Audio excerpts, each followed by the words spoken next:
à mon avis. Alors, est-ce que vous nous parlez de voiture aujourd'hui? Si je parle de quoi? De voiture? Oh, si peu. Non, mais... Franchement, je vous jure que je vois pas le bouquin, mais que je le connais et que je suis sûre qu'il y a des voitures. Ah, elle me connaît par cœur, c'est pas rigolo. Oui, donc d'accord, j'adore les bagnoles et tout ça, mais je suis pas le seul. Il y a à Évidemment. peu près 70 c'est pour ça que ça peut faire des beaux cadeaux. Mais oui, puis ça fait des beaux cadeaux. Puis il y a 70 clubs de passionnés de voitures dans les Hauts-de-France, c'est pas rien. Hein. Des rallyes, des clubs de voitures, où il y a des expositions de voitures, tout ce que vous voulez, toutes sortes de choses autour des voitures anciennes, etc. Et s'il y a bien un éditeur qui est vraiment spécialisé dans ce domaine, et j'en ai déjà parlé ici, c'est ETAI, c'est juste ces lettres à se souvenir. Et ils viennent de publier toute une série de bouquins absolument magnifiques, l'année de l'automobile.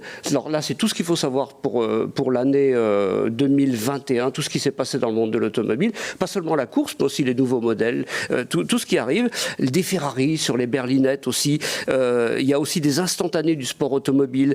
Il y a 111 nouvelles histoires sur la Porsche. Alors les Porsche, là, les Porsche... Ça plairait bien à mon parrain, ça. Bah tiens, je vais le noter. Voilà, une bonne idée de cadeau.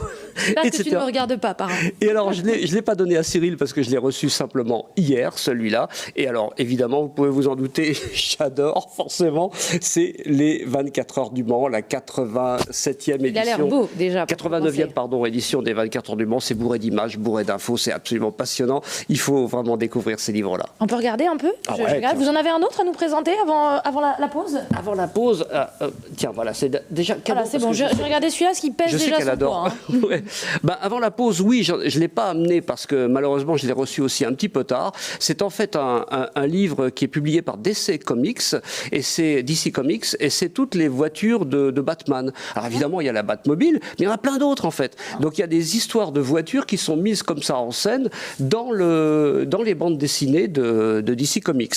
Donc là, il y a une pléthore de voitures qui ont existé, puis d'autres qui n'ont absolument pas existé. Alors, c'est pas mal du tout. Combien ça coûte ce genre de livre, par exemple, si on veut donner une idée? Parce que je dirais vraiment un beau bouquin. Hein. À peu près une trentaine d'euros, mais franchement, c'est une telle somme, un tel travail, vraiment, on le regrette pas. Hein. Franchement, Voilà, on apprend des trucs à toutes les pages. On a tous les styles. C'est quoi vos styles de livres, Pierre? C'est quoi votre style de lecture préféré?